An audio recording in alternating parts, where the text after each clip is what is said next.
Hi, this is Joe, and you're listening to Beards, Blades, and Hair podcast. Thanks for joining me tonight.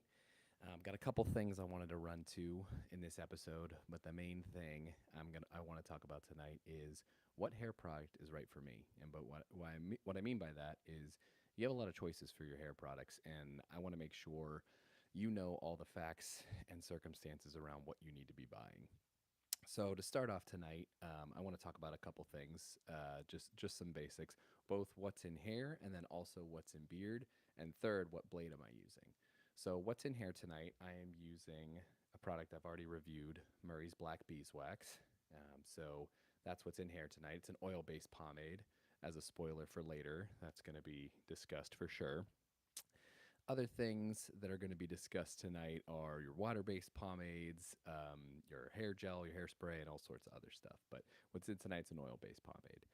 What's in beard tonight is Dr. Nick's Amazing Man Stuff, the number zero.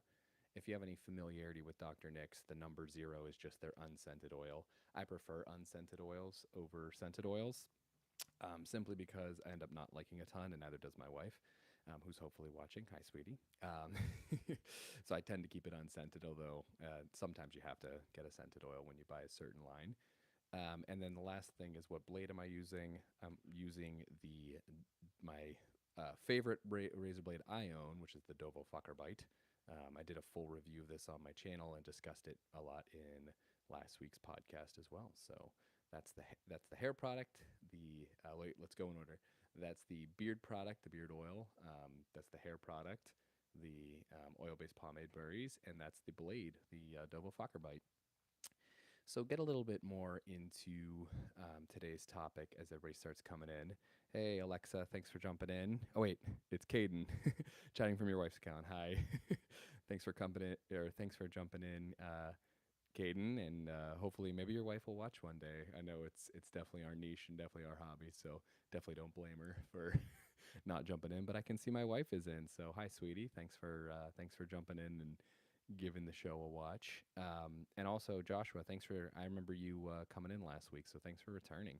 Definitely drop in questions, comments as we go along. I'll answer them as I see them, and I'll just kind of run through. But this is an open discussion. There's a reason this is a live. I definitely want anyone who's live to be a part of the conversation, even though I have my own agenda. It's kind of like when I have a normal conversation with people. I have my own agenda, but you're allowed to be part of the conversation too. So, as I was saying before, there's pros and cons to every kind of hair product. I just want to kind of lay it all out for you so you know what to decide with. If you ever have a question on this, feel free to reach out and ask anywhere on my YouTube channel, or you can email me at beardsbladesandhair@gmail.com, and I can definitely give some advice. But if you drop it as a comment on my YouTube channel, it helps promote the show. So definitely helpful either in this live stream or any other YouTube video I have. So let's go through my least favorite product first. So first and least favorite on the list is I don't have it. I don't have any on me because I hate it so much. Is hair gel and hairspray.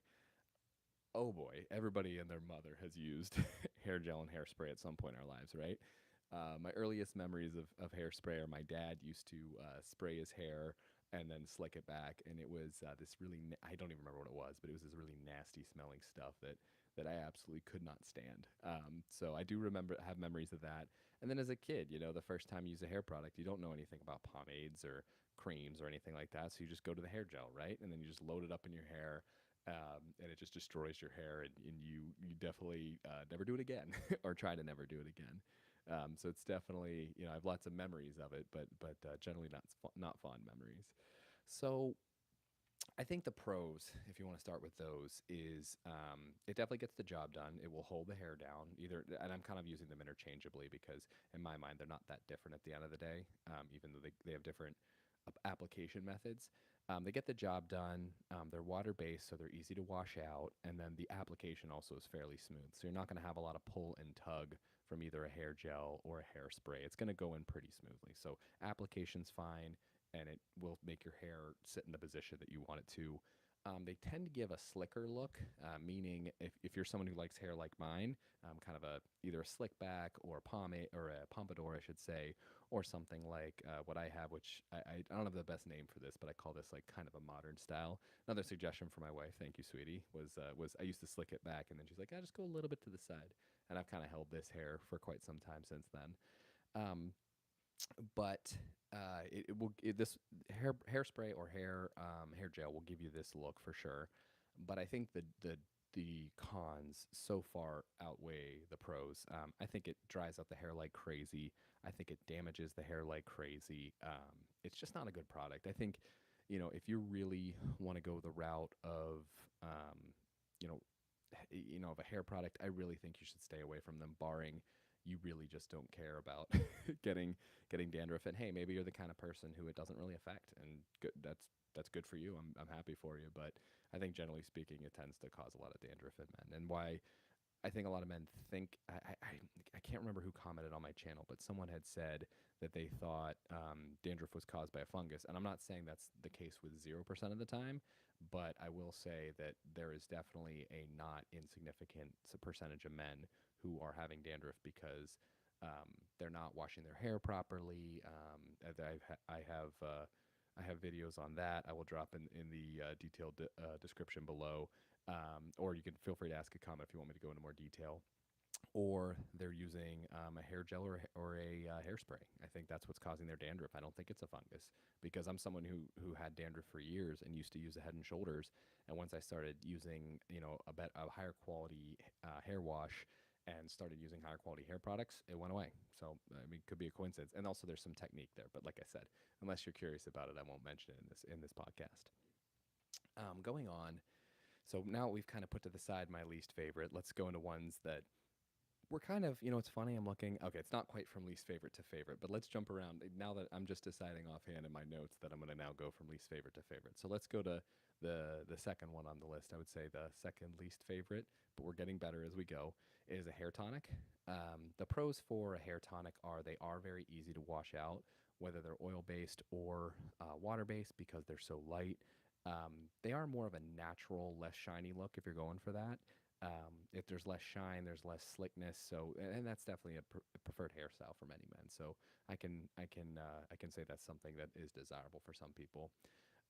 It does leave the hair very soft after application. So unlike a hair gel and a hairspray that leaves your head rock hard, it's soft, which is nice to the touch for either you touching it or anybody else touching it, say a significant other. Um, it also leaves you open to restyle. So if you bring a comb with you, or if you're just at home, whatever, you can just take it out of your pocket and just quickly comb your hair, and it's not a big deal just to touch up. It's also easy wash out because it goes in so light and it's so easy to put in. But cons for a hair tonic. Oh, and we have an example right here, by the way. This is the infamous Lucky Tiger hair tonic, which I think is considered by a lot of people to be the best hair tonic. And if it's the best, oh boy.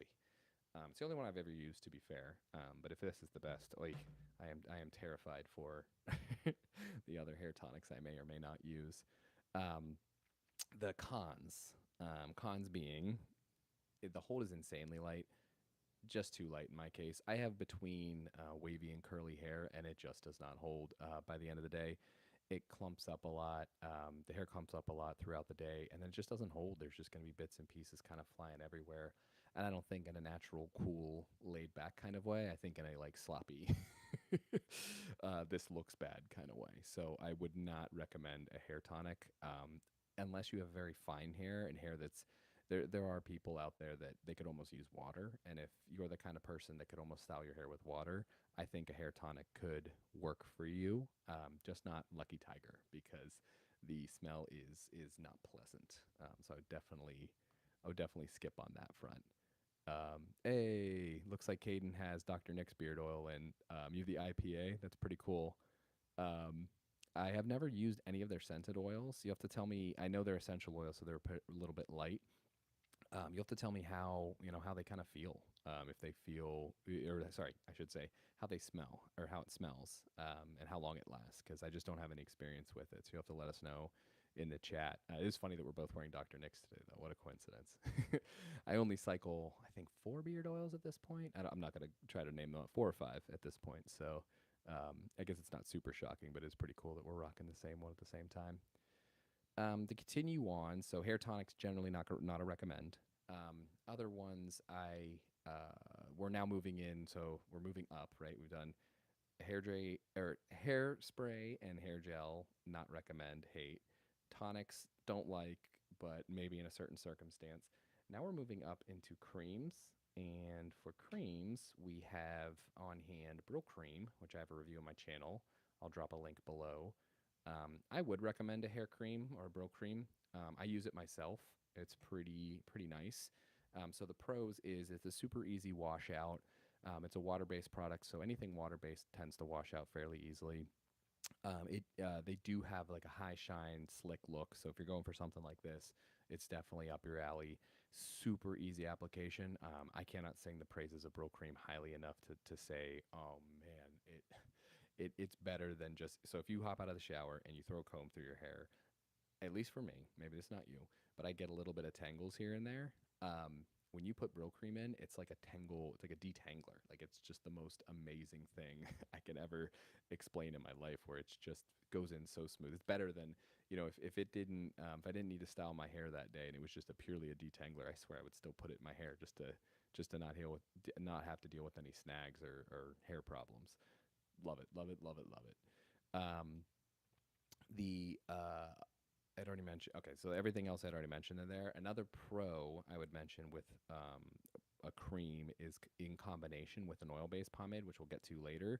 I have a whole video on this. I'll also drop a link to it below, where I kind of discuss how to blend your Brylcreem with your oil-based pomades and create like a super pomade, in my opinion, that has kind of benefits of both. It has kind of the hold of an oil base, and it has the styling, or I should say, the lack of tug and the smoothness and application of a Brylcreem. So it's a really nice experience. The cons are it is also a light hold. It's a stronger hold than a hair tonic, so it does hold better than that. But it is a light hold, so any kind of breeze, like pretty strong winds, you're gonna mess up your hair if you deal with any kind of wind. And also, it does tend to clump up throughout the day, but not horribly, not as badly as a tonic. And it just tends to clump up. If you look at beginning to the end of the day, it just it doesn't look as good. Your hair gets all clumpy.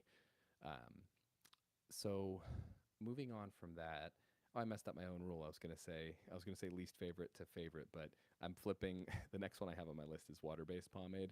Flip this with cream in your mind. So hair gel, hairspray, tonics, then water-based pomade, then cream in terms of least to favorite.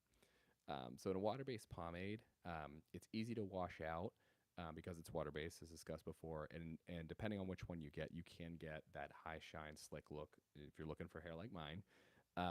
The cons are that it's going to harden your hair like a hair gel or a hairspray. And if you look at it in the container, often it looks like a hair gel. It does work better in that it doesn't destroy your hair, but and make you all dandruffy. But like I think in a lot of ways it shares some properties with a hair gel, and so you do have like it gets hard as a rock, and so that's not super comfortable for you to touch or for anyone say, like I said before, a significant other to touch. It is also difficult in application, so you're going to get a lot of hair tug with it as you're pulling it through. It is very tuggy. And then the worst part about it, I think, is if it gets messed up. So something happens. So say, I don't know, you have a baby like me, and the baby rustles your hair. You can't reset it. So I should say you can, but you have to wet your hair first, and then you can take a comb and go through it and fix it. And so that's like an extra step in the process versus the next one I'm going to talk about, which is my favorite, an oil-based pomade. Before I hop in, just want to check the comments real quick. All right, looks like we're still good there. So the oil-based pomade. Oh, I see my wife's comments now. She said, "Ew, the worst." She's definitely talking about the smell of Lucky Tiger. She's definitely the one who's the Lucky Tiger hater for sure in this household, including myself. But she hated it even more. That's pretty funny. So the last one I wanted to talk about was an were oil-based pomades. So I think based pomades, in my opinion, are the best, but there are cons to it. So let's go through the pros. The first one is it's what I have in here tonight. So you can get a high shine, slick look. I think it looks super nice and tight. I think it's the best styler, at least on its own. So if I do my hair with any of these types of products, Brylcreem, whatever it is, um, I think that it ends up looking the best. So what I mean by looking the best is even at this point at night, so it's been the entire day, I haven't touched my head with a comb once. You can see that there's still not any kind of clumping in the hair. It's still all there and all solid and still looks put together. If you've seen any of my other videos, you can see the hair clumping up at different points in time. And just for context, and I'm sure I had already mentioned this, but Murray's Black Beeswax is a good example of an oil-based pomade, and the oil tends to be petroleum, but I've also seen shea butter. The one shea butter pomade that I've tried is is from Phoenix Artisan Accoutrements, and I will sing that pomade's praises to the heavens because it's just ah, it doesn't even go in hard. I mean, that's a story for another time, but it's so good. So the other pros, including the look, are once you put it in, it's nice and soft. So even though it might be a little more difficult to put in, it's nice and soft and pliable. So if anyone touches your hair, once again, yourself, spouse, it's nice and soft and doesn't feel weird, and so it's nicer to the touch. And also, you can recomb without using any water. I think that's super helpful. There's lots of situations that'll come up where your hair is going to get messed up, and you're not going to be able to go to a water fountain or grab a water bottle, like or go to the sink. How many situations do you have where you're near one of those things? They're super easy and convenient to do. But is it easy to just keep a comb in your pocket, grab it out, and just quickly comb your hair? Super nice to be able to to recomb it. Um, I think other things. I do want to talk a little bit of the cons. It is very difficult in application. So it depends. Like I said, Phoenix Artisan what is not, but most of them are. So it's just you're just gonna when you're combing through. If you've seen me in any of my reviews, there's just a little bit of tug because it's a combination of you have to get your hair wet to apply the oil-based pomade, and the water is going to tend to be colder. And when petroleum and wax, which tends to be the first two ingredients in your pomade, go in there, it just hardens up a little bit, and so it's a little bit tough. So there's a little bit of tug when you're pulling through. You can always. So when I used the original Murray's formula, which is horrendous to put in, it's just a horrendous pomade. I'm just going to say it, but it's horrendous to put in. When I used to use that, I would actually bust out a blow dryer and I would apply it to my hair, and then I'd warm up my head to the point where it got warm, and then I could comb it through. Just using the blow, with the heat, it would basically melt it enough. And the same principle kind of applies later on in the day. How I said it's really, really easy just to recomb your hair. It's because the heat from your head's heating up the pomade and allowing you to comb through. So just so you know why that is. But in application, you really can't get it warm unless you want to fiddle around with a blow dryer. And who wants to do that? So I just tough it out. Unless it's a extreme situation like a Murray's, I just don't bother. I just deal with it. So maybe you will too. Um, I think the other thing to talk about, and I have a video on my channel, I'll also leave that below, talking about how to wash out an oil-based pomade. You can't just use your normal shampoo. You just can't. You have to use special tools, I would say. Very quickly, the two of them being, if you use Brylcreem in the morning along with the oil-based pomade, you can normally wash it out with just normal shampoo. Or if you use Aussie 3 Minute Miracle as a conditioner, you put that in your hair 15 minutes before your shower, you can take it out. But other than that, like it ain't coming out with your normal shampoo, so it's a big hassle. It is somewhat a con, don't get me wrong, but I think it is a good encourager or a good way to encourage guys to not wash their hair every day. So I think that guys tend to overwash their hair. Just look at the ladies. Ladies don't wash their hair more than, I mean, at most every other day, at most. And even then, most women try to keep it to once a week. I'm not saying you have to do that as a guy, because our hair is shorter, fair enough. But I think washing your hair less would definitely be helpful and healthier for it. So I think oil-based pomades do encourage healthier behavior in how you treat your hair, and that you're just not going to want to deal with the hassle of washing out your pomade every night. You're just not. Like, who is that person who's like, oh yeah, I'm gonna just put in my Aussie 3 Minute Miracle and wash it out every night? No, it ain't gonna happen. So That way, you can take advantage of another thing that's good about oil-based pomades in buildup. So you'll notice with your oil-based pomades, you put it in day one, it looks good, and then what you want to do from there is build it up. So just put it on, like same as you put it on the day before. Don't wash it out, and then put it on again, and you'll get a buildup in your pomade that, like, depending on the day, you'll be like, oh, day one looks pretty good. Usually for me, day one looks pretty good, day two looks better, and like day three looks best. So it's just how you build it up. With Murray's Black Beeswax, it's so thick. I don't have a good word for it, but it's so thick in application that I actually only apply 2 days. And if I go a third day without washing my hair, I'll apply Brylcreem to kind of smooth it out. But I'd say like day one, day two, that day two application, it looks great. So you get build up with oil-based pomades, and it's kind of fun. It's kind of another adventure. If you're into this channel more for beards, which I don't blame you, there's a whole nother world out there for oil-based pomades.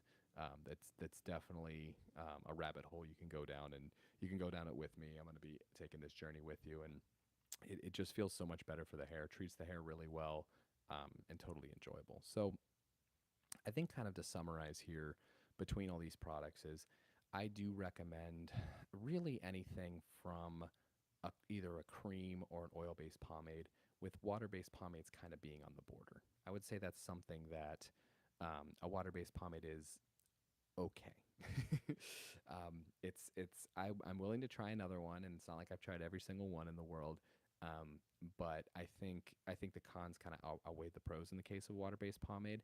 But if you got to go with that over a hair gel, obviously. But I think creams, hair creams, and oil-based pomades are the way to go. I mean, I think you're just in for a good experience, and it's a little bit of a learning curve. I'm going to have a short coming out soon of how to apply an oil-based pomade, so definitely keep an eye out for that. And I probably should also put out I don't know if I have the material for a short. I can definitely put in a later video though, but how to apply a hair cream, because there is a little bit of technique to it. Believe it or not, there is technique to actually do it. So it's definitely something, to keep in mind as you're going. Oh, looks like my mom's in. Hi, Mom. I love that the family shows up to show their support. Definitely appreciate it, guys. And I think, oh, True North is in. Hey, True North. I saw your comment from earlier. I was talking about the worst beard oil experience. It's funny. I dropped a video today talking about my worst beard oil, which is Shea Moisture. It's actually, relatively, takes care of the skin, takes care of the hair. If you have a short beard, you're good. Styling just ain't there. But one of these days, I'll definitely have to try True North. I want to give it a shot for sure, for sure. All right, I think that's really everything I wanted to say on this stream. Unless anybody has any comments, I think I'm gonna wrap up. I'm gonna wrap up now and just leave it till next week. Um, just for context, I am going to continue to improve the streaming here. I'm still working on it. Bear with me. I have not found a way to turn on or turn off the stream, not by reaching over and clicking. But I bet you it's faster this time. You just watch how fast I close it down. All right. This has been Joe from Beards, Blades, and Hair, and you've been listening to the Beards, Blades, and or you've been listening to Beards, Blades, and Podcasts. And until next time.